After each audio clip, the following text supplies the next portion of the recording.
Good afternoon, everybody, and welcome to our PowerPoint presentation, our presentation on time to get designated. My name is Stephen Van Alstyne, and I am the Vice President of Professional Standards and Education for the National Payroll Institute, and it's a pleasure to be here with you today. With me today, I have my colleague, Chris Pacella, and I'm going to have Chris introduce himself. If you could go ahead, Chris. Hi there, I'm Christopher Pacella. I'm the manager of Professional Standards and Education. So Chris and I'm going to be doing the presenting. Chris is going to be helping me field questions. So please feel free in the question box to ask any questions that you would like, and please use the Q&A portal to do that. And Chris is going to keep his eye there. And as we move through the presentation, we want to make sure we get an opportunity to address all of your questions. Behind the scenes also, we have one of our certification coordinators and professional standards coordinators, Grizel Ramirez. So Grizel is also going to be helping us to field questions. So don't hesitate to ask us any questions that you might have, because we want to make sure that you get the most out of today's presentation as you either embark on or continue on your path towards getting payroll designation. So in terms of our agenda, I want to focus on certain areas related to our designation program. The first is going to be talking about payroll itself as a rewarding career. We're going to talk about details about the National Payroll Institute. We'll focus on what a payroll designation actually is, what the path to being designated is, and how you might get started. And I understand that some of you might already be undertaking your designation and your path towards designation, but it's always good to be able to come on to these presentations just so that you can get oriented into what you might have some questions about, and we often get lots of engagement on these presentations. So we actually had about, I think, close to 400 people registered. So you're with 400 like-minded individuals from right across the country. So let's get started. And as I say, please feel free to ask any questions that you might have along the way. And we're going to take time throughout the presentation to stop and ask and get your opportunity to get your question asked. So why do people choose payroll as a career? Payroll is certainly an emerging profession. It has gone from being very task-oriented and administrative to a much more what we would classify as a professional career level. It's definitely an in-demand career. Every company pays employees, and many companies have benefits also to administer. So this helps when you're considering maybe you're looking to change careers, maybe you're early in your career and you want to look at something that is going to be something that is going to sustain you throughout your career. So job security is obviously going to be top of mind, and the payroll profession certainly can provide that. I've been with the Institute for 28 years, and I will say that the payroll career has been something that has definitely been in demand, that individuals come to and usually like payroll as a career and stay with the career, but that does not preclude you from being able to change organizations. And I think the great thing that the payroll designation provides you with is that payroll knowledge, those letters that really kind of help establish you within the career, and then that enables you to grow within payroll. So, we find that some people may come to an organization where they're doing a smaller organization where they get an opportunity to sort of touch all aspects of payroll. And perhaps they want to go to a larger organization where they can do something more concentrated in their career. But I think the great thing about our designations and your potential choice of payroll as a career is it gives you that flexibility and that job security. There's many types of jobs that are associated with payroll knowledge. So there's obviously administering payroll, there's payroll management, there's payroll. We're seeing a lot more analyst type of roles that are becoming available as the focus of payroll starts to shift a little bit and the technology and tools that you can utilize advance. we're finding that the roles and the opportunities within payroll advance along with it. There's also touch points with other parts of the organization, such as human resources, bookkeeping, finance, accounting. I do know that, again, in smaller organizations, there might not be a dedicated role for a human resource professional, payroll professional, and maybe accounts receivable, accounts payable professional. So we've seen where those roles have been undertaken by one particular individual. So sometimes we see people who might start out their career in human resources, but see the direct connection to payroll and decide to then pursue the payroll designation as a result of that, and get roles that sort of blend or touch on each other. So those are great opportunities as well. And then the salary, the good starting salary. So the average starting salary for payroll, according to the 2024 Robert Half Salary Guide, is close to $63,000. And it can progress from there into the 80,000 range for payroll administrators and coordinators. Payroll supervisors and payroll managers, of course, attract higher salaries, and those usually start in the higher 80,000 range and can certainly go up over into the six figures, depending on what your role is, what your responsibilities are, how large your teams are. So again, it's really a very rewarding career financially as well. We work with, I mentioned Robert Half. We also work with another recruiting firm called Portfolio Payroll, and they have just undertaken their second salary survey in conjunction with the National Payroll Institute. So we did send that out to our membership because we do want to get a broad representation of inputs from people who are actually doing payroll so that we can sort of keep our eye on what is happening from a salary perspective. And so I would highly recommend, if you're looking for other payroll related data information, that you can go on to Portfolio Payroll's website, and their salary survey is very prominent on their website, and you can request a copy of that. There's also some very interesting information around sort of what the trends are in the profession, what's happening out there in the field of payroll, what they're seeing from a recruitment perspective. And again, it all reflects on sort of what we've been talking about today, about it being a rewarding career, about it being in demand, because again, they're always looking for talent in order to be able to place it into organizations that are looking for payroll professionals. So I want to use this opportunity to talk about some of our actual designation holders and who are the people that are getting designated. So let's take a look at Anne Lee. Now, Anne is someone who I initially met probably about 7 or 8 years ago in British Columbia. And at the time, Anne was an accounting professional, and she decided to complete her designation because she noticed others in her office had taken the time to do so. Anne was also a subject matter expert and volunteer with our organization, and she noticed that a lot of people on the branch, she was in the Victoria branch, Victoria, British Columbia branch. She noticed that a lot of individuals in the branch had their designation as well, and she decided to take the step of going to get her designation. So as an accounting supervisor, she found the payroll courses allowed her to augment her knowledge outside of the arena of accounting and finance, grow herself professionally, increase her confidence in doing payroll and answering employees' questions that related specifically to payroll. And in the case of Anne, she benefited in terms of her compensation. So she found that she was able, because she had that additional designation, to get an increase in her salary as a result of that. She is, in fact, one of countless examples that committed her to her payroll designation and enjoyed the benefits of it. So again, we have lots of stories of individuals like Anne. So let's talk a little bit about the National Payroll Institute. And the Institute is the Institute for Payroll in Canada.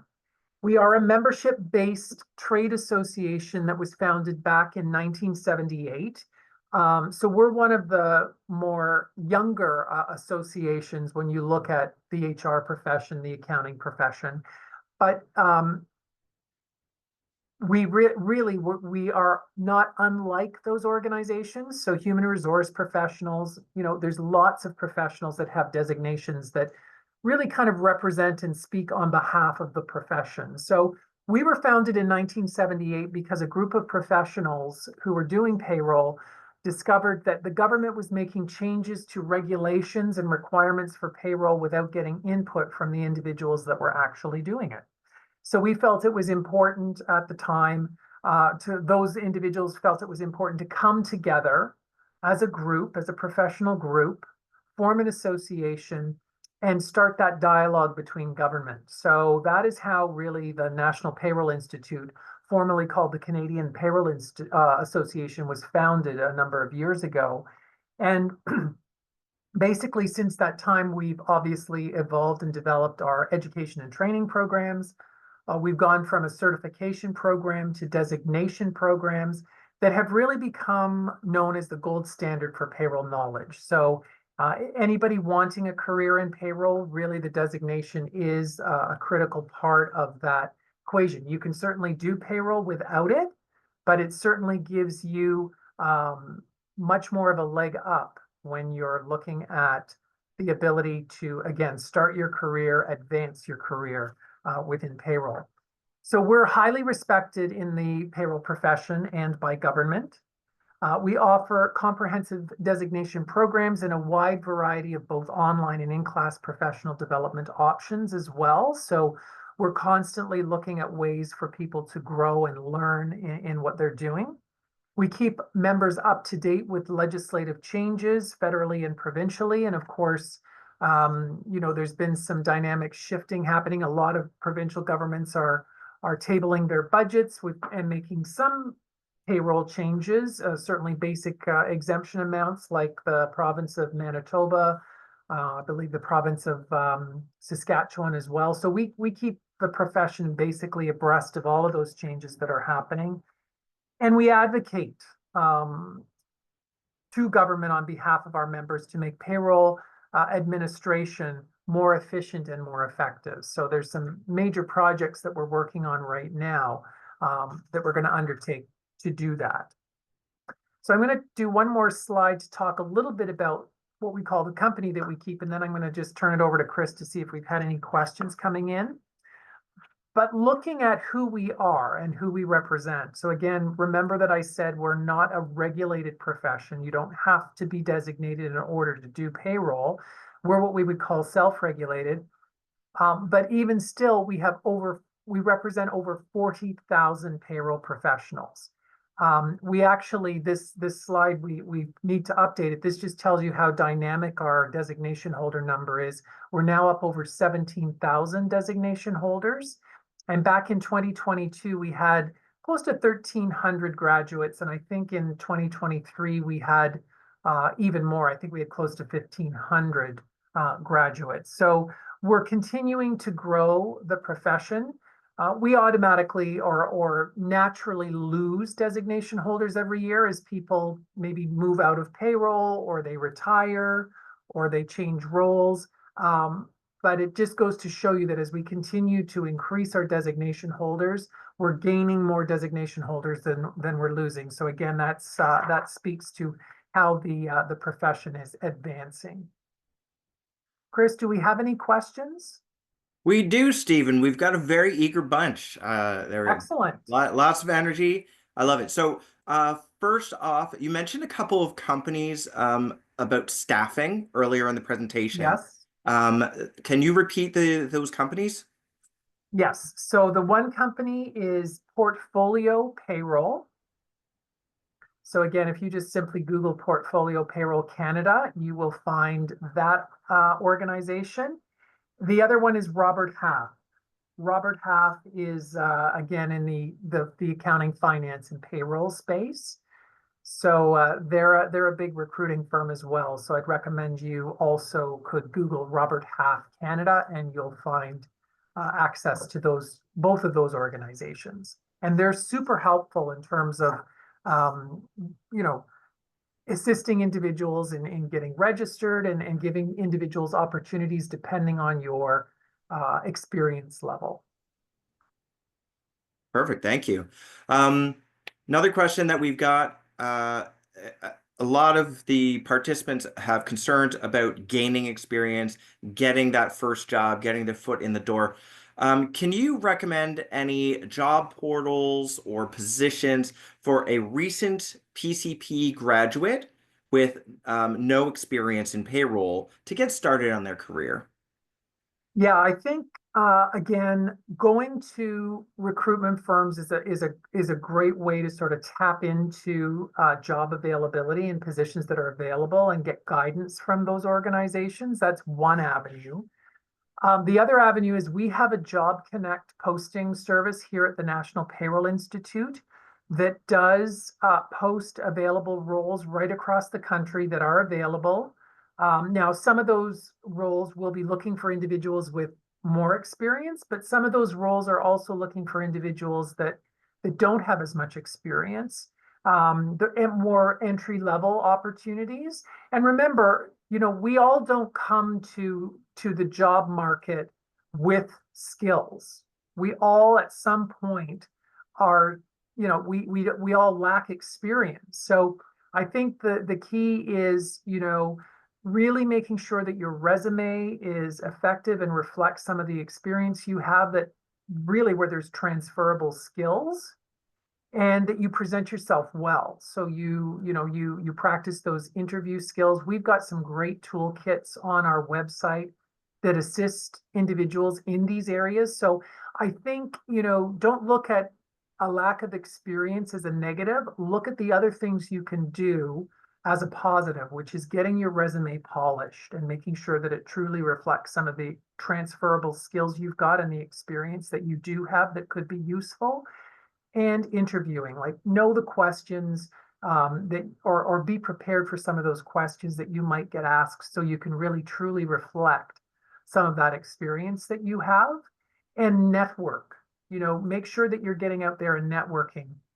We also have a mentorship program here at the Institute, and we've got a couple of thousand people that are registered on that platform called Mentor City. And again, it's really kind of tapping into, you never know when you're going to tap into somebody who either is looking themselves at their organization for somebody in an entry level position, or somebody who they may know that is looking to fill a role in the organization. So it's really about being able to sell yourself, having organizations take a chance on you, you taking a chance on doing things that could advance your skill level, like volunteering. I'm on a charity board outside of my role here at the Institute. And, we raise funds and provide funds to families with terminally ill children. And again, I didn't, automatically gain that experience in board administration, but that's something that I volunteered to do. I learned, I grew. Now I have that experience. So again, try to look for those things that are going to give you those transferable skills. And I think those are some things that you can do to sort of advance your career basically within the payroll space. Absolutely. Thank you, Stephen. We have some more questions, but I know in the presentation, a lot of the material is going to be covered. So Okay, we've got great. some questions about the education options, what qualifies towards experience and things like that. So I'll let you continue, and we'll connect later. Sounds great. And if there's any of those questions that ultimately don't get answered, or there's still additional questions, please feel free to raise those as we move along. So the National Payroll Institute is the leader in payroll education in Canada. So while payroll service and software providers such as ADP, Dayforce, Payworks, UKG, Workday, they're the ones who actually provide the technology that actually delivers the payroll through the technology portals and ensures your bank account receives a direct deposit. The knowledge that is obtained from the designation courses is going to allow you to really understand the legislation and make sure that what is happening within that technology and those systems is correct.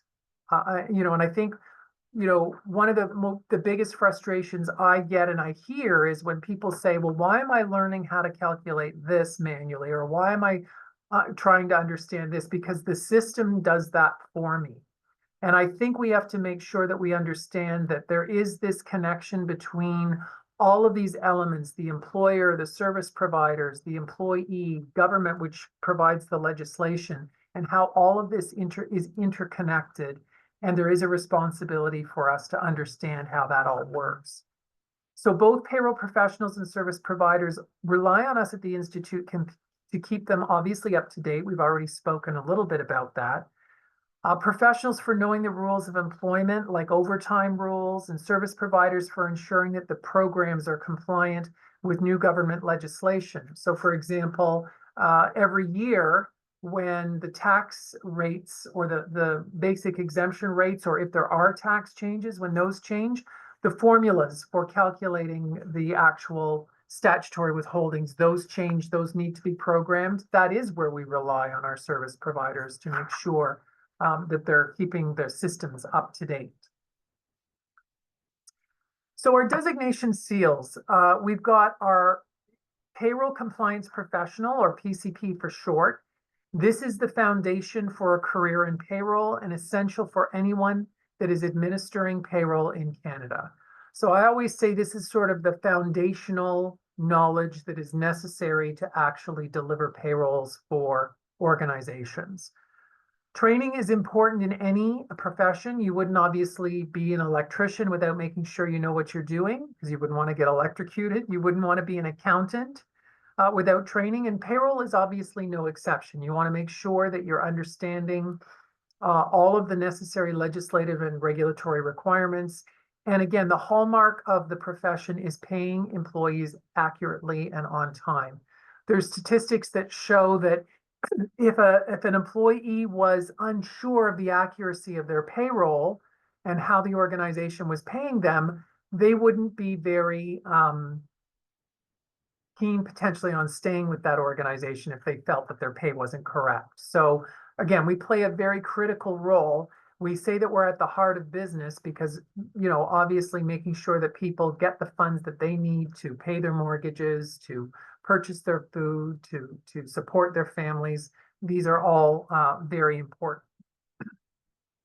So the National Payroll Institute also has a management level designation called the Payroll Leadership Professional, the PLP, and the PCP is a prerequisite for that. So you need to, again, have that foundational knowledge of how to deliver payroll, and then you move to the leadership level, oftentimes, potentially leading teams or payroll departments that are administering the payroll. And again, these are hallmarks of expertise and professionalism that are very much recognized by business leaders across the country.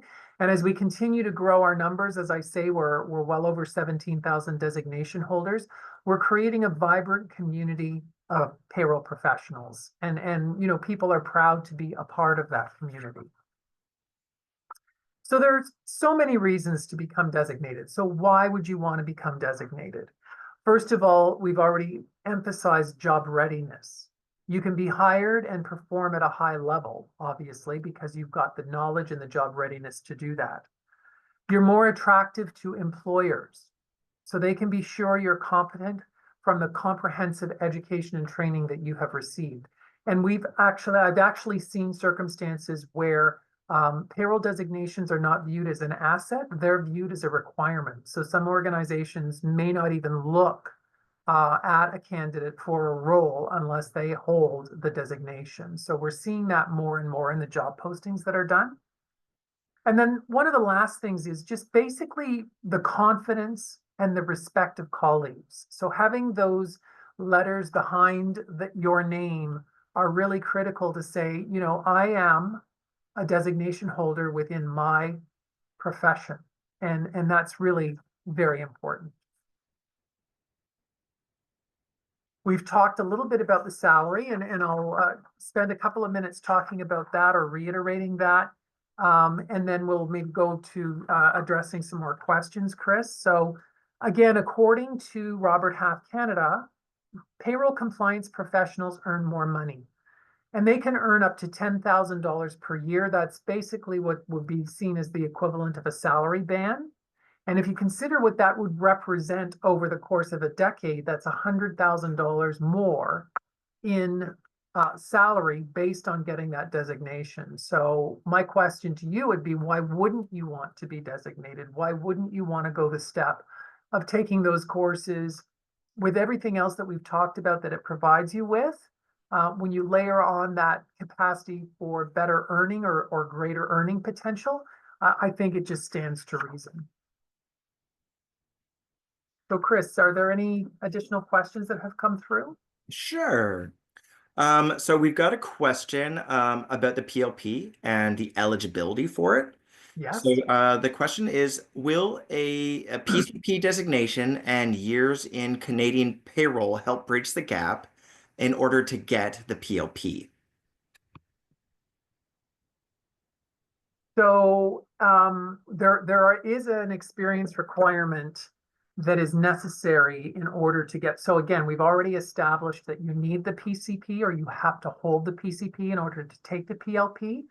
There's an additional step that those that want to embark on the PLP have to take, and that is an experience application process. So you'll find that on our website. And again, you have to have at least 2 years of progressive experience within payroll, managing some of those, not necessarily managing a payroll department, but managing some of those responsibilities with payroll in order to be eligible to take the PLP. So that again is well spelled out on our website. So there are some steps, obviously some necessary steps that have to be taken in order to do that. Excellent. We've got a question about offerings. So, are there other colleges or universities in Canada that have payroll certifications or payroll diploma programs available? So that's a great question, and there absolutely are. So again, we've got different methodologies by which individuals can take the courses. So we have our own online offerings. So for those individuals that are, I would recommend that you be good at sort of independent, self-paced learning, because while the courses are approximately 13 weeks in length, you do have to hit certain milestones along the way. So there is a discipline that's required in terms of pacing yourself through the course, because there are discussion board postings that you would participate in. There are assignments that have to be submitted. There is a midterm. So obviously you need to have done the work that would be covered on the midterm in order to be successful in doing that midterm. And then of course there's the final examination. So that's very much more of a self-paced, self-disciplined methodology. There are instructors, online instructors that are available, and those online instructors do have interactive sessions that are available through the course, but they're not regimented weekly 3-hour sessions like they would be in classroom. So I'll move to the classroom next. So that's the self-paced online option through the National Payroll Institute. We do have academic partners that we offer our programs through at academic institutions, both public and private, right across the country. The public institutions are more or tend to be more in the continuous learning space. So they're often, if there is synchronicity or where you would go online at a particular time every week to be with the instructor and some of your classmates, those are usually in public academic institutions and continuing studies. But that being said, we do have some academic institutions that do offer a full-time program where our payroll courses are embedded as part of that program. I'll use Seneca as an example. Seneca College here in Toronto is an example of that, but there's others as well. And then we have a large number of private career colleges. And the benefit of that is, and again, these are commonly full-time study programs where you would take it in a very accelerated program within sometimes an 8-month period, where you're taking courses in a very condensed, very intensive period. So those courses with us are they're 4 weeks. Is that correct, Chris? The private career college courses are most commonly 4 weeks in length, correct? That's exactly right. Yep. So they're basically done at within a third of the time. So that means your learning is much more condensed. But the benefit of that is you end up with a diploma from that private academic institution. And commonly there's finance or accounting that is tied to that diploma as well. So it gives individuals much more of a breadth of opportunity within the finance space. What we find is some individuals go into that program intending to work in accounting or finance, and the payroll is a piece of it, but they end up liking the payroll piece and then want to pursue a payroll career as opposed to an accounting or finance career. So, it really just depends. Sometimes people want to go the payroll route and find they want to do accounting or finance. So it really depends. But I think what it gives you is a really balanced approach to that finance role within an organization, where sometimes if you go to certain academic institutions and you're focusing just on accounting, it really does not delve deeply into the payroll side of things. And that's the big frustration that some of our members provide, because we have an introduction to accounting course, and we'll talk about that in a moment, that is a requirement for the PCP, just because accounting does oftentimes will play a big role in GL account balancing and those kinds of aspects. There's an accounting function within payroll. And when individuals take that intro to accounting course, they're often disappointed because they say that payroll gets such a minimal amount of coverage. It's often not effectively done. So again, coming directly to the Institute for your learning and curriculum, we set the standards for payroll. And so you're getting a very high quality designation program that we are setting the standard for through our Payroll Standards Canada Council. Excellent. You've kind of touched on, we've got a couple questions about the difference between taking the courses through National Payroll Institute, through our online course offerings, versus the public colleges and universities. What are the benefits of one versus the other? And you've touched on a lot of it. I know when I get this question, I usually say it's personal preference. Yes, absolutely. It's synchronicity versus being asynchronous. If it's important to you to have other individuals in the class, other students that you can kind of bounce ideas off of, then the college may be a better option for you. Also, the instructors are typically a little more hands-on with the public colleges, whereas the online offering, the instructor is available. You can email them anytime that you want to, but you don't have that that weekly session to sort of bounce ideas off of. So that's those are the primary differences. Both are very excellent options, and they have the same success rates. Yeah, that's great context, fantastic context, Chris. And again, we're communicating with students, a lot, on a daily basis. So again, these are kind of the things that we're hearing back. But I will say the one thing that is a constant with all of the courses that are done is that they're done through the National Payroll Institute. So the examinations, the assignments that are set, those are all set through, again, our Payroll Standards Canada Council. And so you're getting a designation that is recognized through the National Payroll Institute, administered through the National Payroll Institute. So, we're setting a standardized program here. And we offer it through our learning management system partnership with D2L Brightspace. So again, there's a lot of consistency in how the program's delivered, even if you're doing it through these different mechanisms that Chris talks about. But obviously, it's very individual in terms of what kind of learning that you might want to pursue. So it's important to, do the research, which you're doing in part by coming to this webinar, but determining what you think is going to be the best learning mechanism for you, where you're going to grow the most through that mechanism.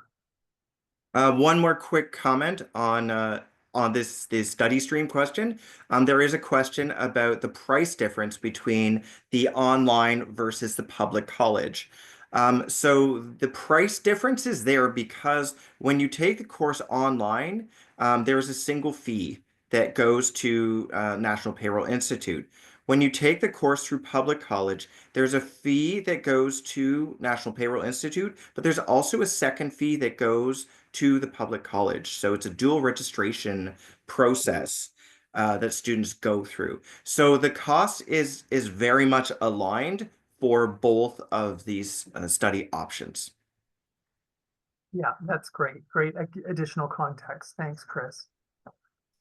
So let's move on through the presentation. And again, there might be some additional questions that are going to pop up. But let's talk a little bit about some research that we've done and some of what we've found out. We conducted research of HR professionals through Angus Reid. And from what we know, 81% of HR professionals say those with a payroll designation should expect a higher starting salary. So again, we went out to HR. This is what we discovered.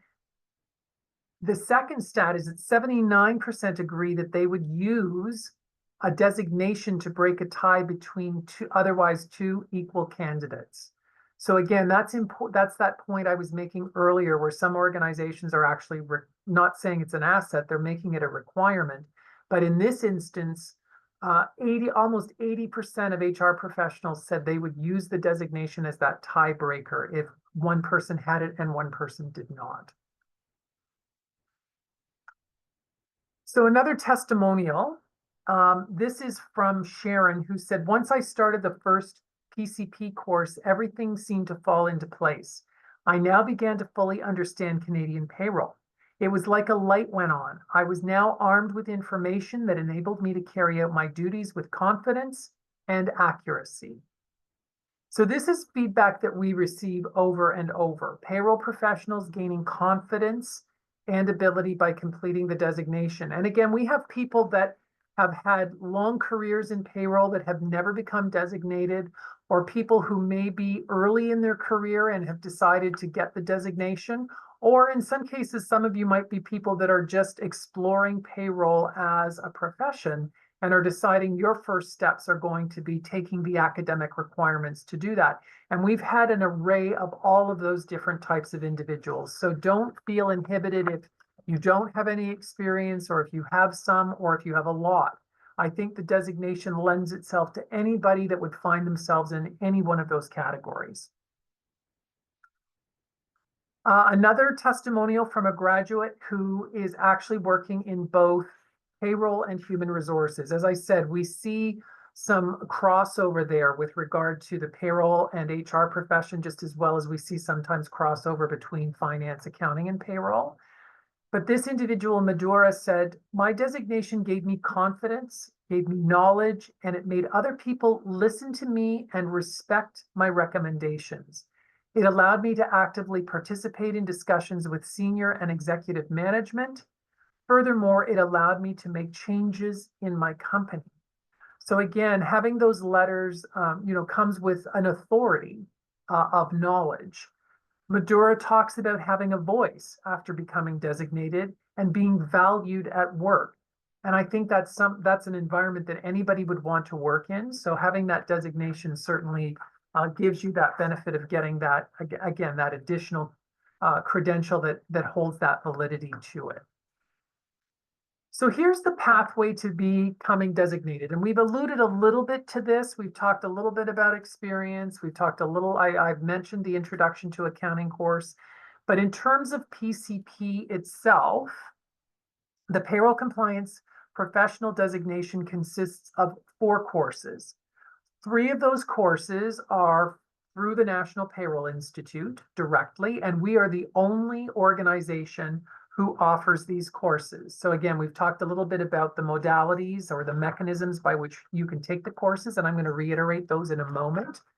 But Payroll Compliance Legislation, or PCL, Payroll Fundamentals 1, or PF1, and Payroll Fundamentals 2, PF2, are, in fact, the courses you would take directly through the National Payroll Institute.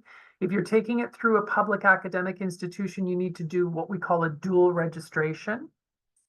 Then there's the Introduction to Accounting course, which is a post-secondary recognized course. We've got a database of accepted schools that have Introduction to Accounting courses that we accept as the transfer of credit. So you would need to take that course, pay a small administrative fee to have that course transferred over, and that Introduction to Accounting would be necessary. And then the work experience requirement. So the work experience is a weighted 12 months of work experience. So again, you maybe have had an opportunity to work somewhere where you were doing payroll part of the time. So obviously, just doing payroll 25% of the time wouldn't give you a full 12-month weighted experience. But we combine it. We've got a program that actually does that assessment and is able to determine how it relates to that 12 months of weighted payroll experience that would be required to get the designation. That doesn't mean you need it to work in payroll. Obviously, you need experience to get the designation. So these are the elements that you would require to get the designation. Now, we used to make it a prerequisite that you would have to take the Introduction to Accounting course before the PF2 program. We don't make that mandatory at this point, but I will say that many students and many instructors feel that they do much better in PF2 if they have taken that Introduction to Accounting course first. Not mandatory, but it does certainly assist you because, again, you learn the principles of accounting. Because the Payroll Fundamentals 2 course, there is a module within that course that does focus on payroll accounting, and having that background certainly assists. We find students do much better when they have taken that course before they take the PF2 course. And then again, just to reiterate our methodologies of how you can take the course, or what we call modalities. There's 3 great ways to take the course. Online through the National Payroll Institute. And these courses, I've talked about them being directly through the National Payroll Institute, but these courses start every month of the year. So there's always an upcoming start date for you, which I think makes this a very flexible program to take. So you could ultimately get your designation within a year if you so chose, because there's literally courses, again, that are starting every month. In classes through colleges and universities that offer courses in class or online across the country. They usually start in January, usually in April, May in a spring term, and in September. And then the third way, and again, you can take those through public or private academic institutions. And we've got a page on our website that actually just talks about who we have partnerships, academic partnerships with that offer our programs, if you're interested in looking at one of those avenues. And then the last methodology, which we haven't talked about yet, is the challenge course.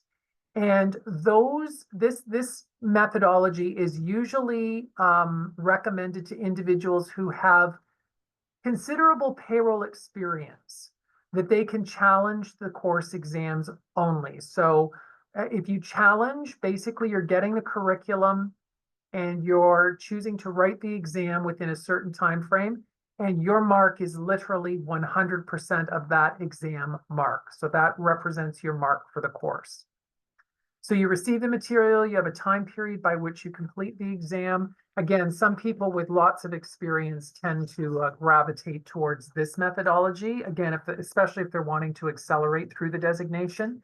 We've seen situations where somebody might have been in payroll for a number of years, might have been with the same organization, might have felt that they never needed the designation because they felt their knowledge was significant enough, but then they find themselves in a situation where either they're leaving the organization or the organization is winding down, or they find themselves not with that organization any longer, and now they're looking for a new role. So I have had situations where somebody has decided to challenge and get the designation because of that, because they felt it was important in how they pursued their next role with their next organization. So some of the frequently asked questions, we'll look at some of these frequently asked questions, and then maybe Chris will take some actual ones from the audience. How long is each course? Each course is approximately 13 weeks. What if I've already taken Introduction to Accounting? Yeah, we certainly don't require you to do it again if you've already done it. And what we find is a lot of individuals may have some kind of business certificate or diploma or business degree from a university, and they already have what would be a course that would be acceptable as an Introduction to Accounting course. So you may be exempt. What you have to do is get your transcript, look in our database of courses to see if there's a transferable course, and then just pay that administration fee, and you already would have the Introduction to Accounting. So some of you may, if you haven't started the program, some of you may already be 25% of the way there. Oh, excuse me, if you already have Introduction to Accounting. And then, as we said, the other requirement is that 1 year work experience to be fully designated, which is a weighted 1 year experience requirement. And again, there's lots of good information on our website about getting that experience requirement. So Chris, are there any questions that have? There are so many questions, Stephen. People are very excited. Okay, let's cover, there's a lot about experience. So let's cover off some experience questions. First off, voluntary payroll experience. Does it count? Absolutely, it counts. We don't put a requirement that it has to be paid experience. And we actually, in some instances, recommend, because we know some people are challenged in getting, roles where they're being paid. So we say, in absence of that, try to volunteer. Like I mentioned my charity experience. We know people that have volunteered at a church, actually doing the payroll for a church. And quite frankly, a church payroll, for those of you that have maybe have done it or know of it, is very unique. There's some really unique requirements around clergy. So you're getting some really interesting experience when you're doing a church payroll, just to put that qualifier in there. So voluntary, absolutely. We don't discriminate on paid or unpaid experience. Great. Someone would like an example of a career path as an HR professional, so not coming in through the accounting side. To get a foot in the door to HR, is getting the PCP designation a good way to start? Or is I payroll absolutely. more, or is payroll more of an accounting designation? So that's a great question. It's a very good question. We often ask when we do our member census, we often ask, where does because payroll usually isn't an independent, it can be a department within an organization, but it usually either reports through to finance and accounting or it reports through to human resources. So there are absolutely instances where, certainly in larger organizations, we find the tendency is for payroll to report through to HR. Because again, there's a lot of synergy between HR and payroll, just the same way that there's a lot of synergy between accounting and payroll. So one is not predisposed to the other. I think it is an absolutely great pathway to getting into HR. I will tell you, we at the National Payroll Institute, we're an 80-person organization. And our HR manager is actually our payroll person here at the Institute as well. So they play those dual roles of human resources and payroll. So that's a very common role within certainly small to mid-sized organizations. And then again, at larger organizations, payroll tends to report up through HR. Now we know that the skills in HR can be very different from payroll, especially when it comes to numeracy. But I will say that there is a lot of overlap. So when you're talking about terminations, when you're talking about employment standards, when you're talking about administering policies and understanding legislation and regulation, there's a lot of crossover. So it is absolutely a terrific path towards getting into human resources, and vice versa. We've had individuals who've been in human resources who maybe don't like the people soft side of HR and find that they love the numbers side and end up gravitating more over to the payroll side. So it goes both ways. Excellent. Lots of questions about like, when I get my designation, what's next? So first off, is there a place for candidates and students to see what kind of questions might be asked during an interview so that a person can kind of reference them and practice before going in? So again, I mentioned the toolkits, our career development toolkits. So those are on our website under career resources. And those actually, that actual module is terrific in sort of suggesting questions that might get asked in an interview specifically around the payroll side of things. So, and quite honestly, I think just simply utilizing the internet to Google what are the most common questions that you would be asked in a payroll related role interview, I think you're going to find, some great resources out there in general. But the thing about our own toolkits is they obviously are very targeted towards payroll and payroll roles and payroll interviews. So that's a great place to start, I think. And then, okay, so you finish all the courses for the designation. Are there any other courses available to work on specific skills, for example, compensation, or to really bring your education to the next level to really stand out when trying to get that job? Yeah, I'd be remiss if I didn't talk about our competency framework, the payroll competency framework that we launched in 2024. And that framework really focused on the core competencies that are required for the profession. And those are delivers payroll, ensures compliance, has a service mindset, and partners strategically with business. So we see those as the sort of the four key competencies for payroll. But like any other role, there's lots of behavioral competencies that are required as well. Because again, let's say you're in an organization that is making a move from one payroll software or service provider to another. So you're doing that implementation. There's so much that you have to be um, comfortable with, confident with, knowledgeable of from a behavioral perspective, like change management, just simply um, managing that whole change to a new system. Technology itself, being conversant and comfortable with technology, like uploading all of the new payroll data that has to be pulled from one system to another one. Decision making, like being able to be confident and comfortable in some of the decisions that you have to make and you are being relied on to provide. So when you think about all of those competencies, behavioral and core, we offer a lot of courses that sort of touch on all of those elements. So again, what you're learning about here is some of those core designation courses that are necessary to get the designation. But the question is a good one. How do I keep growing, learning, evolving within my career? And we've got some great programming at the Institute that touches on all of that from a professional development perspective.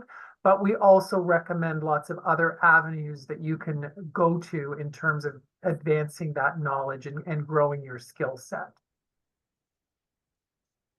Thank you, Stephen. I got one more, and it's about there's a lot of companies that are working in both Canada and the US.